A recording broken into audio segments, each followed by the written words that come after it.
Good morning. The subcommittee will come to order. Pursuant to notice, the Subcommittee on Energy and Environment meets to consider the following measures: H.R. 5866, the Nuclear Energy Research and Development Act of 2010. Today, the Energy and Environment Subcommittee meets to consider the Nuclear Energy Research and Development Act of 2010, H.R. 5866, sponsored by Chairman Gordon and co-sponsored by myself, Ranking Member Hall, and Ranking Member Inglis. The legislation before us today amends the Energy Policy Act of 2005 to update and enhance our federal nuclear energy R&D programs. Nuclear energy is one of the largest sources of low-emission power in the United States. If we're to increase our energy independence and mitigate the effects of climate change, nuclear will likely have to be a large part of that energy mix. However, management of nuclear waste and increasing capital costs have heavily burdened the industry and caused great concern over its reliability and long-term safety. This bill integrates the Office of Nuclear Energy's activities and provides a more comprehensive approach to overcome these fundamental challenges. Among the initiatives promoted by this legislation is a small modular reactor, or SMR, program. In a recent hearing, we heard testimony from a number of witnesses from a variety of disciplines who argued or who agreed that SMRs have the potential to reduce the capital costs and default risks of nuclear energy providers while increasing the safety and reliability of nuclear generation. Under this bill, the SMR program will promote both the near-term and advanced research and development needed to make these small reactors a reality and position our nation once again as a leader in the nuclear industry. Furthermore, the bill creates a fuel cycle R&D program to move the Department of Energy away from a program focused on the failed GNEP model to one that makes a comprehensive approach to management of nuclear waste, including research into fuel forms, advanced reactor designs, reprocessing technologies, and advanced storage methods. This bill is the result of a bipartisan effort over the past 3 months, and I would like to thank Mr. Hall and Mr. Inglis, as well as the committee staff on both the majority and minority sides, for their continued good work as we move this legislation through the committee and to the floor. Thank all of you for attendance and participation, and I look forward to a productive meeting. I now recognize Mr. Inglis to present his remarks. Thank you, Mr. Chairman. Thank you for holding this markup. I'm looking forward to working with you and the committee to revamp our nuclear energy research and development program and to push the nuclear industry into the future. I'm happy to co-sponsor the bill before us today. Our country is eagerly pursuing new energy solutions that will wean us off of foreign oil, create American jobs, and clean up our air. Nuclear power fits the bill in every way. Right now, the U.S. gets a fifth of our electricity from nuclear power. South Carolina, I'm happy to say, gets more than half. The nuclear fleet supplying this abundant power is efficient, reliable, and clean. It's also getting old. To meet our growing energy needs, we're going to need to keep building our nuclear power strength. With this opportunity to reinvest in nuclear research, we have an opportunity to tackle two important issues: the nuclear fuel cycle and capital cost. For so long as we've been powering our light bulbs off the atom, we've been generating nuclear waste. The current disposal policy is insufficient. Nuclear power plants have been stockpiling this waste, waiting for the federal government to open Yucca Mountain. It would be all the better if we could substantially reduce this volume of waste that comes from nuclear power. Capital cost of a new nuclear facility, the second issue, are unfortunately prohibitive in the current market. While this undoubtedly is due to the competition with artificially cheap coal facilities, artificially cheap because the negative externalities aren't recognized, there are also strategies and techniques we can employ to bring down those costs. This bill will help us to do that. Thankfully, the nuclear industry and DOE are eager to solve these problems. For example, GE Hitachi has been working on the PRISM reactor, a small modular reactor fueled from commercial-grade and defense-grade nuclear waste. The reactor vessel can be built quickly and scaled up at new sites or at existing nuclear facilities. Drawing our power from a PRISM reactor will reduce proliferation concerns and simplify the design requirements for a waste repository. The bill before us will help us reach more novel solutions like that one. I want to briefly mention two issues beyond the scope of this legislation and the jurisdiction of this committee that remain important to the future of the nuclear industry. First, we need to get nuclear facilities approved and online faster. I hope that a robust research program at DOE will maintain steady communication with the NRC, allowing them to be familiar with the new technologies before applications even come in. Second, Yucca Mountain needs to be completed as quickly as possible. Unfortunately, responsible long-term storage of our nuclear waste has become strongly politicized, and the administration continues to snub the explicit will of Congress, the nuclear industry, and electricity ratepayers. The sooner we resolve uncertainty around nuclear waste storage, the sooner we'll get to more investment in the nuclear industry. Thank you again, Mr. Chairman. I yield back the balance time. Thank you, Mr. Inglis. I recognize now the sponsor of the bill, Chairman Gordon, to present any remarks on the bill. Thank you, Mr. Baird. We need to get moving, so let me just briefly say that whether you believe in climate change or energy independence or both, as I do, nuclear energy has to play a role in achieving those two goals. And so I want to thank you, Mr. Inglis, the members here that have spent time, and certainly the staff that have spent time on this, I think, excellent bill. And also I want to associate myself with Mr. Inglis's, I guess, final two addendums that we couldn't deal with here. And I yield back. Thank the Chairman. Does anyone else wish to be recognized? If not, I ask unanimous consent the bill is considered as read and open to amendment at any point, that the members proceed with the amendments in the order of the roster. Without objection, so ordered. First amendment on the roster is the manager's amendment offered by the chair. The clerk will report the amendment. Amendment number 052, amendment to H.R. 5866, offered by Mr. Baird of Washington. I ask unanimous consent to dispense with the reading. Without objection, so ordered. I recognize myself for 5 minutes to explain the amendment. In addition to making the clarifying and conforming changes, my manager's amendment incorporates a number of our members' concern that's been worked out in advance with Mr. Hall. Through this amendment, we assure that federally appropriated funds cannot be used to satisfy the non-federal cost share requirement under the Small Modular Reactor Program, and we include civilian reactor technologies that are either deployed or likely to be deployed in the Emergency Risk Assessment and Preparedness Report. I appreciate the time Mr. Hall's staff have put into this, make it a better bill through the manager's amendment, and I would urge adoption. Is there further discussion on the amendment? If no, the vote occurs on the amendment. All in favor say aye. Those opposed, no. The ayes have it. The amendment is agreed to. The second amendment on the roster is an amendment offered by the gentlelady from Illinois, Ms. Biggert. Are you ready to proceed with your amendment? Yes, I am. I have an amendment at the desk. Clerk will report the amendment. Amendment number 116, amendment to H.R. 5866, offered by Mrs. Biggert of Illinois. I ask unanimous consent to dispense with the reading. Without objection, so ordered. And I recognize the gentlelady for 5 minutes to explain the amendment. Thank you, Mr. Chairman, and thank you for holding this important markup today. My amendment expands the research objectives of the underlying bill to include compliance as we consider small modular reactor and fuel cycle research. On the heels of the successful Nuclear Power 2010 program, we should not overlook the importance of improving the licensing and permitting process for new nuclear. I think this is particularly true for more advanced reactor designs that could be deployed in the very near future. In fact, the approval process for new nuclear designs is one of the industry's greatest obstacles to a domestic nuclear resurgence. If we are serious about moving forward with the underlying bill, we must move forward with the most comprehensive approach. By including my amendment, we will not only improve and demonstrate new nuclear technologies, but reduce the barriers to their deployment as well. I would urge my colleagues to support the amendment and yield back. Thank the gentlelady from Illinois. Is there any further comment? If no, then the vote occurs on the amendment. All those in favor say aye. Aye. Those opposed, no. The ayes have it. The amendment is agreed to. The third amendment on the roster is by the gentleman from Utah and the gentlelady from Arizona. They are not present, so if, with colleagues' consent, we will move that till later until they can arrive. The fourth amendment is an amendment by Mr. Bartlett. Gentleman from Maryland. Dr. Bartlett, are you ready to proceed with your amendment? Yes, Mr. Chairman. I have an amendment at the desk. The clerk will report the amendment. Amendment number 027, amendment to H.R. 5866, offered by Mr. Bartlett of Maryland. I ask unanimous consent to dispense with the reading. Without objection, so ordered. I recognize the gentleman from Maryland for 5 minutes to explain his amendment.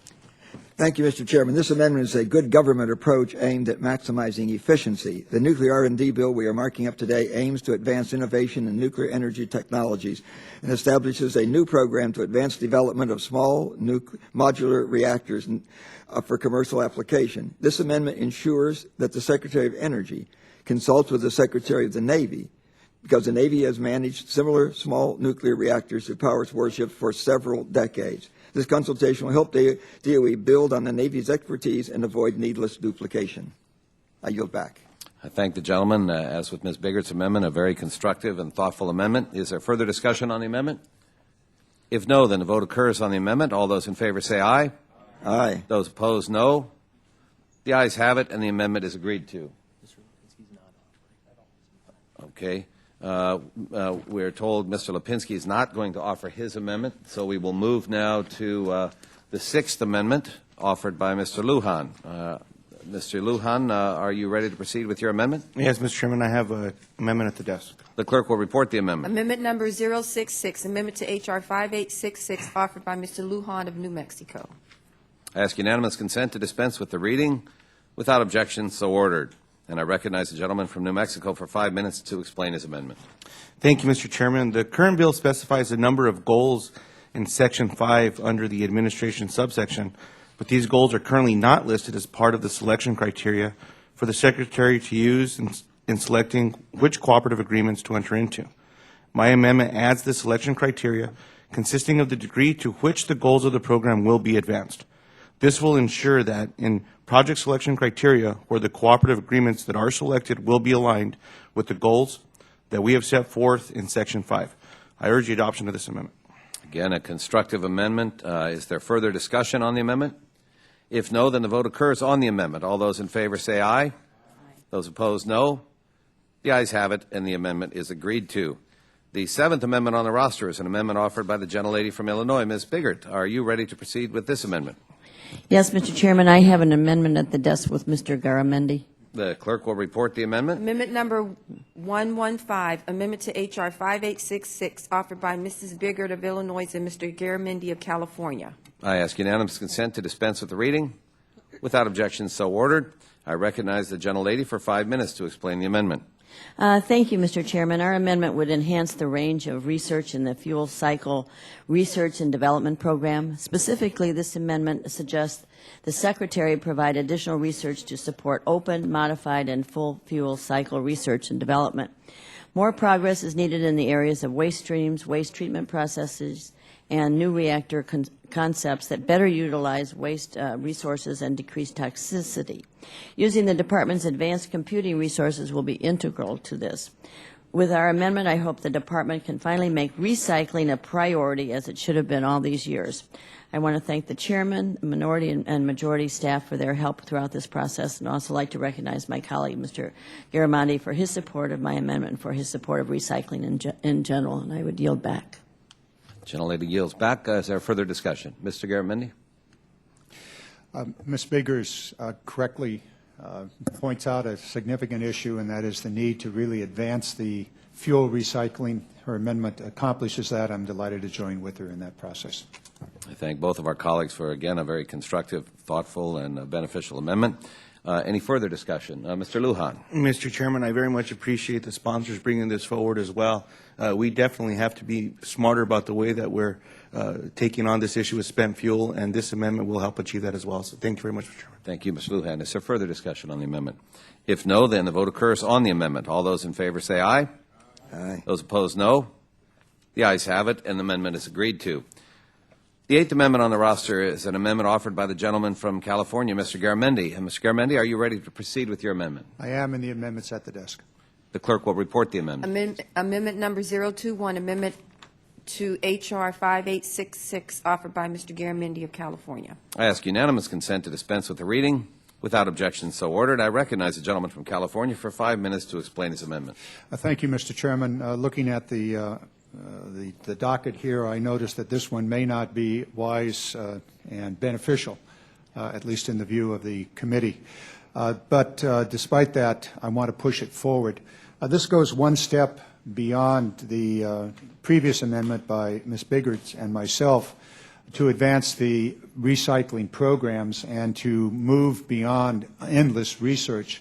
The proposed, or the document delivered to us by the Department of Energy basically is an unending research project. We need to move beyond that. We've done a lot of research. Advanced to what are known as Gen 4 reactors have existed for some 30 years and operated successfully for 30 years here in the United States and in other countries. It's time for us to get on with Generation 4 reactors and full fuel recycling. The problem of nuclear waste has stalled the development of the nuclear industry in the United States for some 30 years. The previous amendment that was just approved moves us well down the road.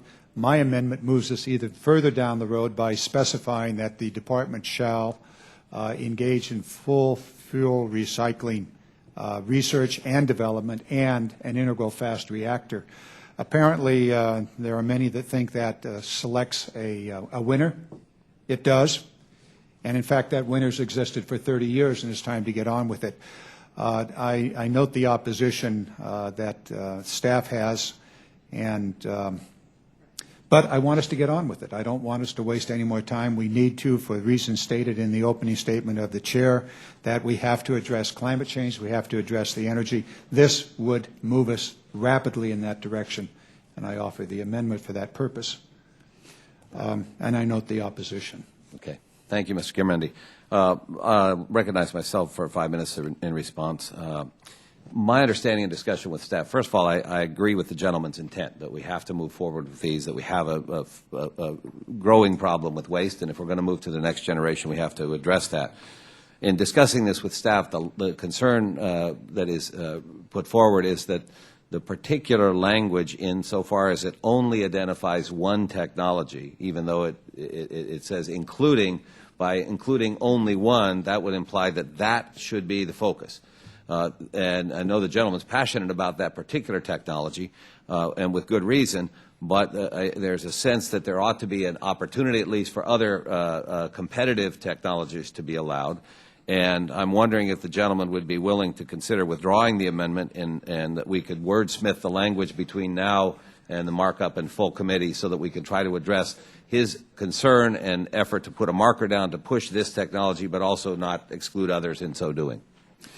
Would the gentleman yield? I'd be happy to yield to the chairman. You know, part of the reason that, or one of the benefits for going through regular order of subcommittee and then full committee gives you a chance to vet different types of concerns. And so I would certainly, we're not going to be able to bring this up to the full committee until we get back in September. And I think this is an area that we need to continue to, or I will tell Mr. Garamendi that we will continue to discuss and try to find a way. I think we all agree that we want to get on with deployment as soon as we can, and just how can we best do that without, as you say, getting into being prescriptive. I yield back to. Will the gentleman yield? Yes, I'll yield to Ms. Biggert and then Mr. Garamendi. Ms. Biggert?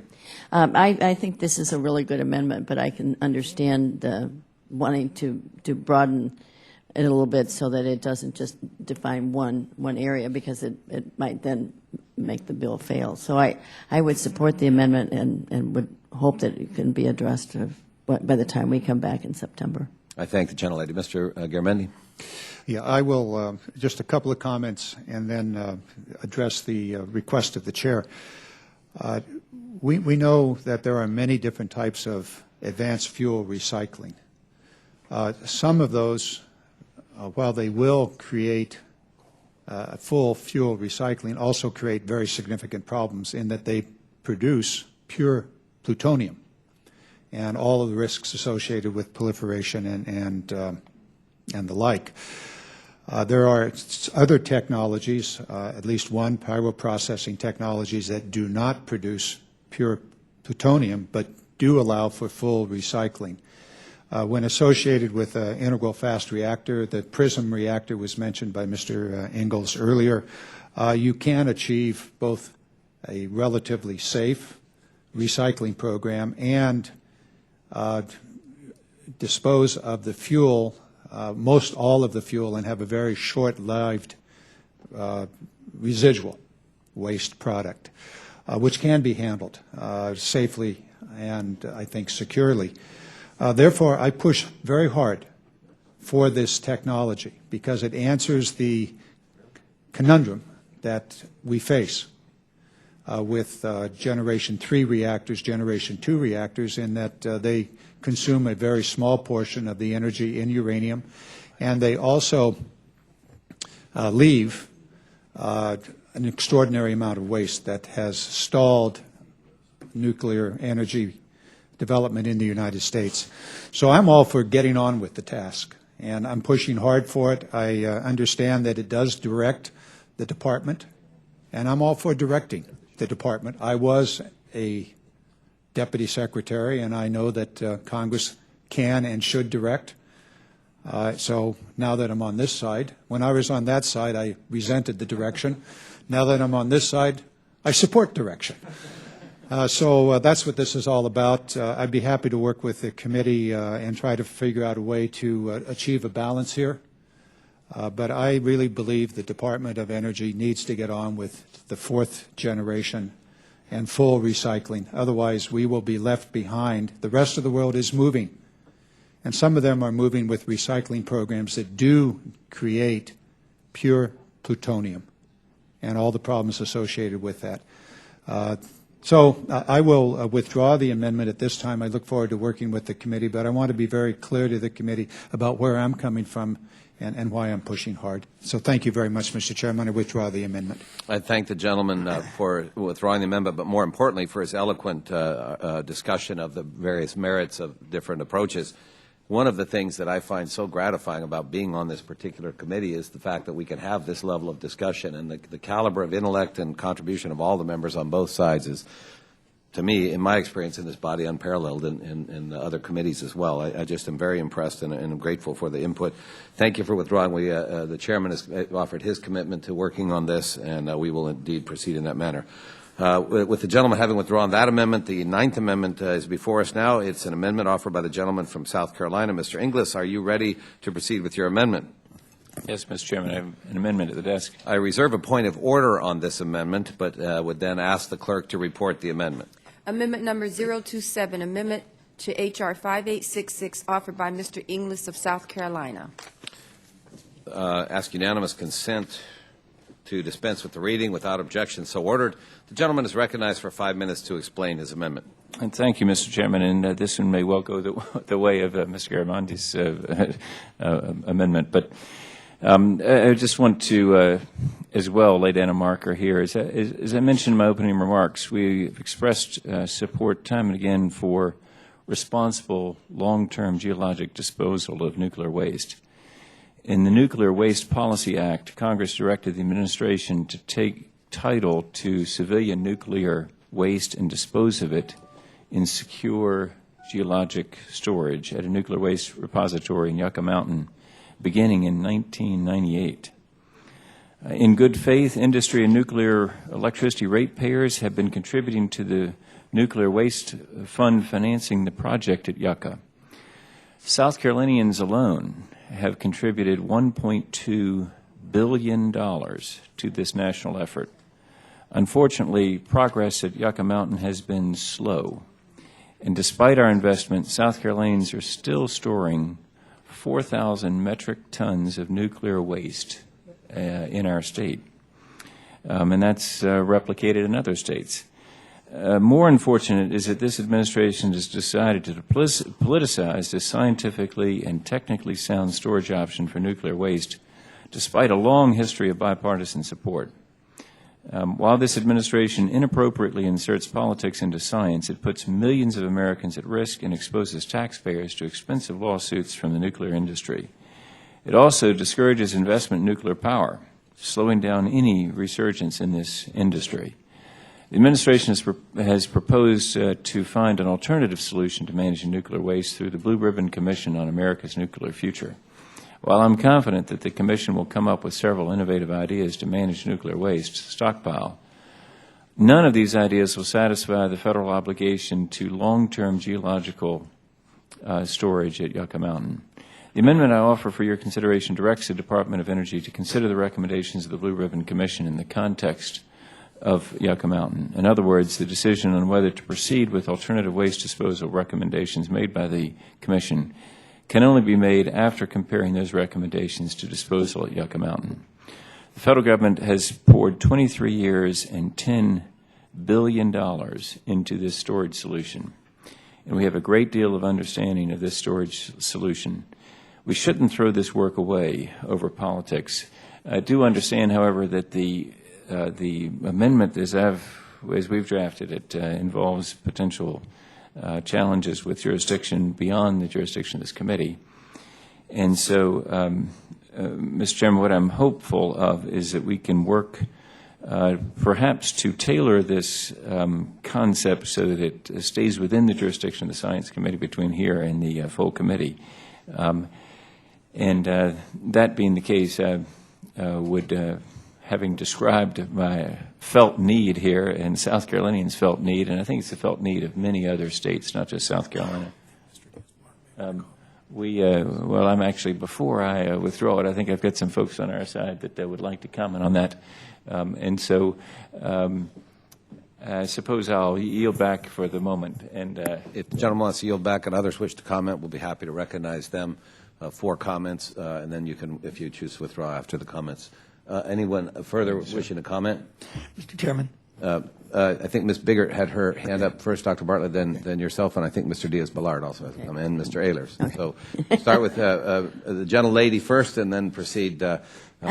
Thank you very much, Mr. Chairman, and I support the gentleman's amendment and encourage my colleagues to do the same. I know there might be jurisdictional problems, but Illinois currently holds more spent fuel than any other state, nearly 7,500 metric tons to be exact. And to make matters worse, Illinois residents have paid $1.8 billion into the nuclear waste fund with no return on their investment. And waste stored locally could be moved or used today, but it's not because the administration decided to cancel plans for the repository as a matter of policy, and that's in quotes, as a matter of policy. And I think that my constituents deserve a better explanation than one that lacks a scientific or technical basis. And, you know, we've been working on this for years, and there were at least six recycling plants that were built in the 70s when President Carter shut them all down.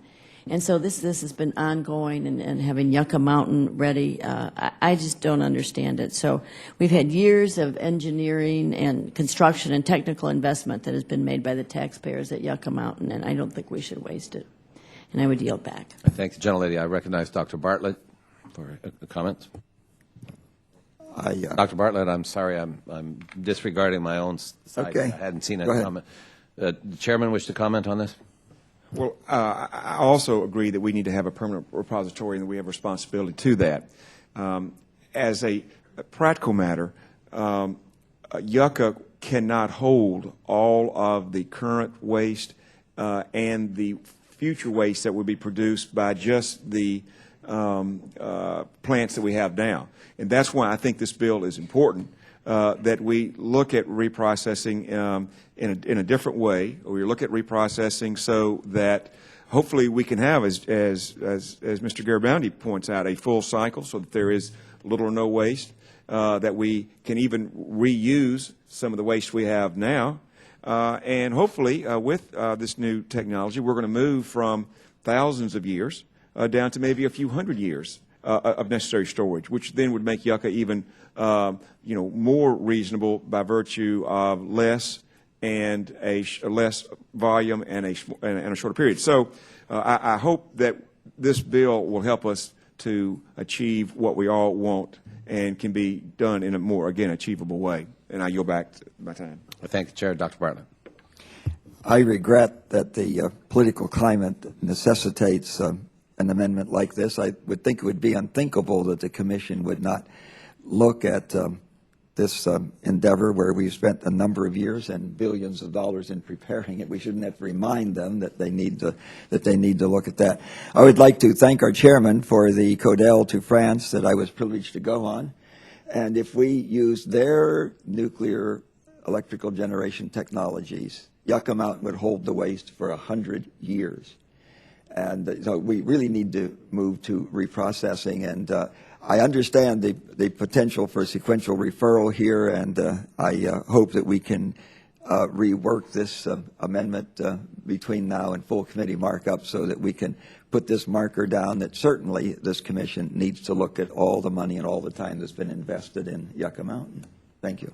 Thank you, Dr. Bartlett. Mr. Garamendi. There's an old adage in the trash or junk business that one person's junk is another person's treasure. The nuclear waste has been considered for many, many years to be a problem. It's actually a very valuable resource because there's an enormous amount of energy in that material. And what we need to do is to move beyond the politics of Nevada and other places, including California, and get on with using a very valuable resource, that is what is now called nuclear waste. It's actually a nuclear material that has extraordinary energy potential. So, we'll deal with the politics, and we're all familiar with that, and it's not just one administration. It's been going on for at least 4 administrations now. This bill, however, in its totality, is extremely important because it moves us beyond a political dead-end street and to a potential, not a potential, a real resource in a way that is safe compared to all the other options available to us. So we ought to, let's get beyond it. I understand we got to do what we got to do, but this bill is extremely important. So we'll end it here and move on to full recycling and Generation 4 technologies. Thank you. Thank you, Mr. Garamendi. Dr. Ehlers. Thank you, Mr. Chairman. I am pleased to see this issue being taken up. I think this committee has for too long and too often neglected its role here and deferred to another committee, which, as far as I'm concerned, should not have anything to do with it. I think it was, well, I can go into great detail on this if you wish. I noticed a few agreeable smiles. But just because someone attaches the name of energy to another committee doesn't mean they have either the background or the expertise to deal with it. And I think this committee does have the background and the expertise. The Yucca Mountain it's really been a fiasco all the way along. And I think the original bill is flawed, and that has created a problem. Just by the way the bill is written, as I understand it, it's virtually impossible to meet the responsibility because you're asking for absolute proof that no radioactivity will escape. I would offer that it's impossible to generate a system that would guarantee that over 10,000 years nothing would leak out. There is another answer, however, which I think makes a lot more sense, and that is retrievable monitored storage, and which is the direction that we are tending towards. But I think we should make it official and hold a funeral for the original concept of Yucca Mountain and adapt it to a system that can be made to work. That's monitored retrievable storage. You simply watch it carefully. And if there's a problem that develops, you remove it, re-encapsulate it in some fashion, and put it back in. This is eminently workable, and it gets away from many of the objections that have been generated on this. There are other issues that have come forward, such as the transportation of radioactive waste, and it's very easy to scare the public on this and put it in terms that every little town in America is going to have trucks rolling through that are carrying immense dangerous amounts of radioactivity, and that again is fiction. So I really think there has to be a very firm, very strong leadership on this issue. It should reside in one committee, not more than one, and which should involve the Department of Energy and the administration, including the President, in a very workable plan. Too many people have seen one solution or another as the correct solution, and I think we've wasted a lot of time with that. Clearly, recycling plants have their role, but it's not the only way to do it, and I'm not convinced it's the best way to do it. But it clearly plays a role. And so we really have to take a much broader look than I think the Congress has ever taken at this issue and really come up with a solution. And it may be that we need a special committee to handle this that involves representatives from the various committees that are currently involved in it. It could be, for that matter, bicameral and involve the Senate as well, and actually come up with a solution that's workable. We know that there are some workable solutions out there. We just keep getting sidetracked on all sorts of solutions that are not as workable, and then the objections proliferate. So I apologize again. I've told you before I'm a son of the pastor, so I tend to sermonize quite a bit. But I just wanted to get this on the record and say there are ways to do it, and we have to do it in a systematic, careful, thoughtful, scientifically accurate way, and not let the inner mechanics of the Congress or of the administration mess us up once again. I yield back. I thank the gentleman. Just for clarification, the gentleman in his remarks, I think, referred to the original bill. I don't think he's referring to the bill before us today, but for the Yucca Mountain bill. No, I'm reliving the past and saying I really think we have to do more than is done in this bill. I appreciate that. One other point of clarification. When you refer to establishing a location where nothing can escape for 10,000 years, you were not referring to the other body, were you? I will let your comment speak for itself. Mr. Diaz-Balart is recognized. Thank you, Mr. Chairman.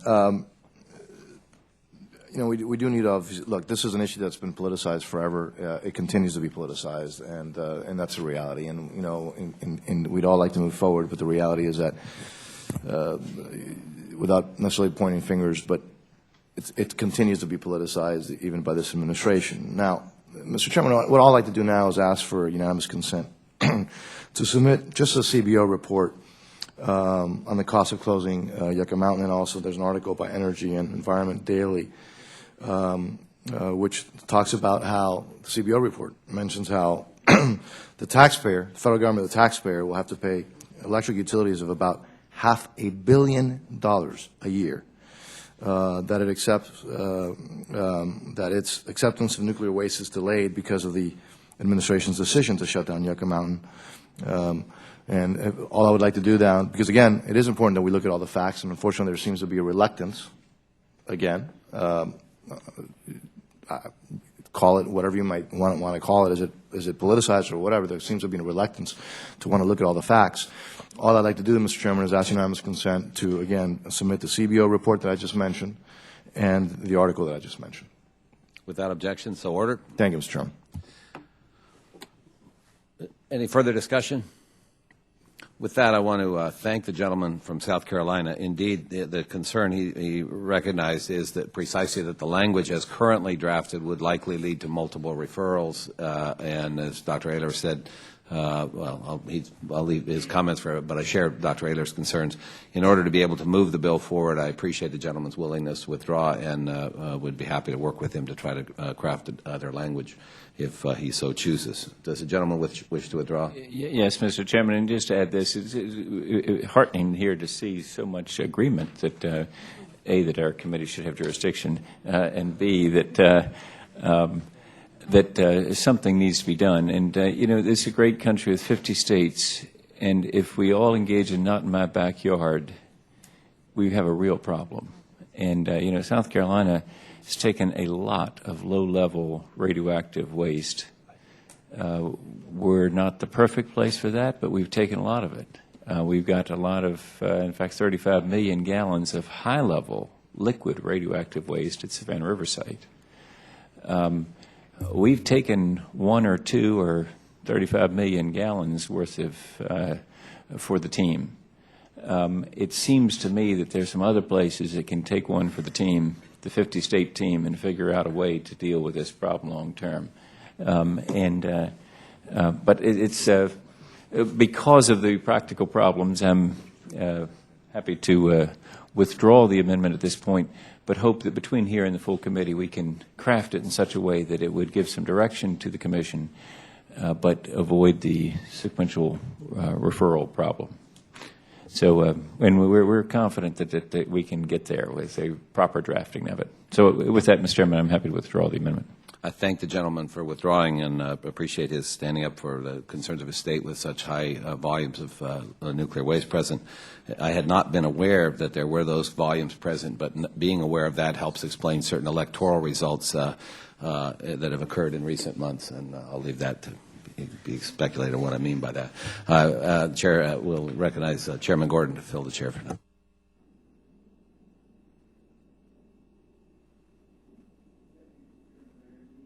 Thank you, Chairman Baird. He has to, as many of us have to do periodically, testify somewhere else. So now we move on, and the 10th amendment on the roster is an amendment offered by the gentlelady from Texas, Ms. Johnson. Are you ready to proceed with your amendment?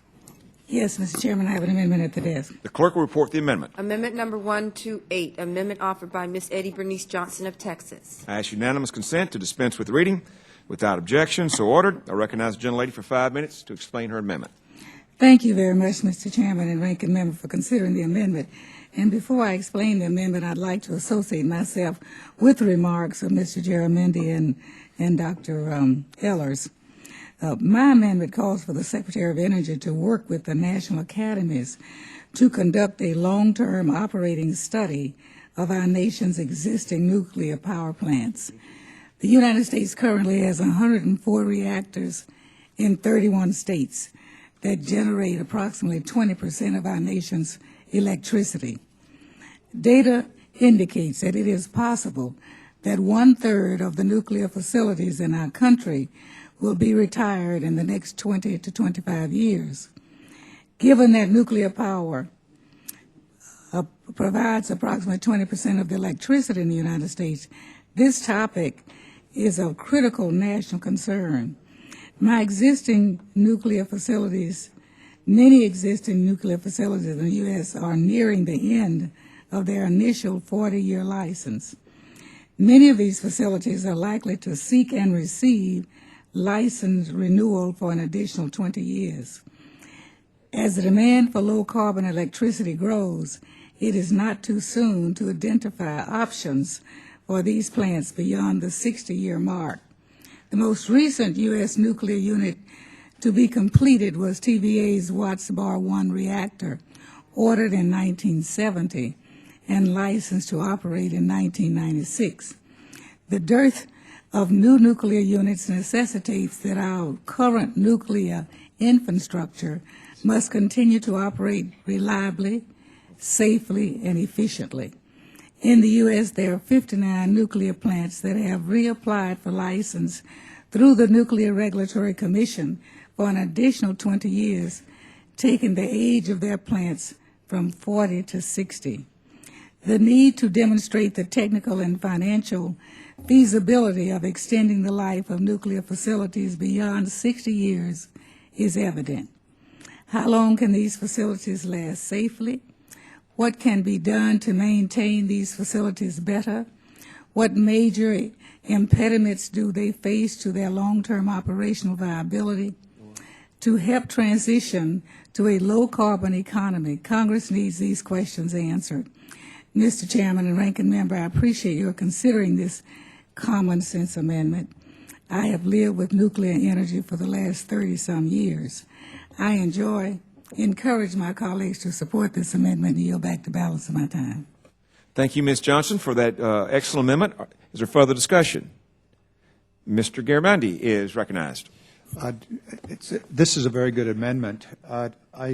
There is an energy hub, simulation hub, that's the department has developed. I believe it is near or close to your district, Mr. Chairman, as the center of the hub, with an extension into the Lawrence Livermore Sandia laboratories, and I think Los Alamos is also included in this, to do advanced simulation of the existing nuclear power plants so that they might be extended, so that their life might be extended. It may be that between now and when we finalize this bill in full committee, we may want to tie these two things together with this amendment so that the amendment, that is, that the law supports the simulation hubs, a hub that has been already authorized by the Department of Energy. And I think these two things might tie together in a way that would be beneficial and supporting the existing direction that the Department of Energy is going. So I just leave that out there, something we'd want to work on in the interim period. Thank you, Mr. Chairman. Thank you. I will point out that's in Oak Ridge, Tennessee, not in my district and further to the east. But I'm sure that they would welcome you or we might take a Codell down there of folks that are interested in seeing what they're doing and hearing what they're doing. Okay. Is there further discussion? If there's no further discussion, then the vote occurs on the amendment. All in favor, say aye. Aye. Opposed, no. The ayes have it. The amendment is agreed to. We will now, as agreed earlier, go back to our third amendment. Mr. Matheson and along with Ms. Gilfords are you prepared to offer your amendment? Yeah, there's an amendment at the desk, Mr. Chairman.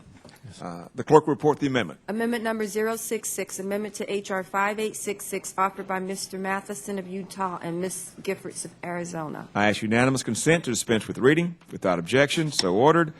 I now recognize the gentleman for 5 minutes to explain his amendment. Well, thanks, Mr. Chairman. I appreciate Subcommittee Chairman Baird and Ranking Member Inglis for their thoughtful approach to this issue. I've always supported a diverse domestic energy portfolio that includes nuclear power. One thing about nuclear power under our current technology is when you have a nuclear power plant, it consumes a lot of water. It's probably no coincidence that members from Utah and Arizona, two of the driest states in the country, are offering this amendment that suggests that as part of the research effort, we ought to be looking for ways to be more efficient in terms of water use in these plants. It wasn't included in the original text. I think this is a good addition to include that as part of the research perspective, searching for ways to be either more efficient in how water is used or different technologies that may not require water. I think it's an important mechanism to include in terms of this research effort, and that is really the substance of this amendment. With that, I'd yield the rest of my time to Ms. Giffords. Thank you, Mr. Matheson. And thank you, Mr. Chairman. And I'm looking at Mr. Garamendi and from California, also from the West, and even states that have historically had a lot of water are becoming increasingly concerned about our water supply. This is an excellent amendment, and I think also a really critical aspect to moving nuclear energy forward in this country. A lot of folks on this committee know that I'm a strong proponent of solar energy. I am also a strong proponent, like many of us, of making America's energy in America. I think it's a national security issue. It's an environmental issue. It's an issue that promotes jobs in our country rather than importing jobs from abroad in the energy sector. And frankly, one of the greatest challenges that this country faces is how we're going to get our energy. And the interconnection between energy and water is one that you just cannot separate. So I applaud the chairman for working with this bipartisan legislation, and Chairman Baird and Ranking Member Hall as well, and Congressman Inglis. This bill funds the research that will reduce the capital costs and make nuclear safer, both in terms of proliferation by protecting Americans and habitats from nuclear waste. But in terms of this amendment, one of the biggest problems we're going to be able to solve with this amendment. As America continues to develop a new energy future, we're going to have to be cognizant of our precious water supplies. And I think about even those of us who live in Arizona. I think we have over 25 million users on the Colorado now, and some of the fastest growing states are the states in the West. So this is something that we really have to take into consideration. We looked at a recent CRS report. Nuclear plants consume 430 to 750 gallons of water for every megawatt hour of electricity generated, plus an additional 45 to 150 gallons for processing the fuel source. That's as much as 900 gallons of water total, which is a staggering sum. In particular, Arizona has the largest nuclear power plant in the country, the Palo Verde Nuclear Generating Station. It consumes 750 gallons per megawatt, which puts that plant at the top of the range. That's a total of 20 billion gallons of water a year, enough to meet the needs of about 300,000 individuals. By comparison, when you look at other aspects of what this committee is working to promote, like solar energy and wind generation, it requires virtually no water. Concentrated solar power does consume some, but new dry cooling technologies can reduce the consumption by 90%. So we need to make these similar advances that we've made in renewables like solar and wind with nuclear power, and this is why we have this amendment. It tasks the Department of Energy to develop new cooling technologies for nuclear power plants that are water efficient. It's a necessary improvement to make new nuclear power a reality and to ensure that we move forward in this way when we address our energy resources. We cannot deplete the most important life-sustaining element, which is water. So I hope that our colleagues join us in this very important common sense amendment, and with that I yield back. Thank you, Ms. Giffords. Is there further discussion? If there is no further discussion, then the vote occurs on the amendment. All in favor say aye. Aye. Those opposed, no. The ayes have it. The amendment is agreed to. Are there further amendments? If not, before we conclude, let me just once again thank Dr. Baird, Mr. Inglis, the other members of this committee who really got involved in this bill, and our staff.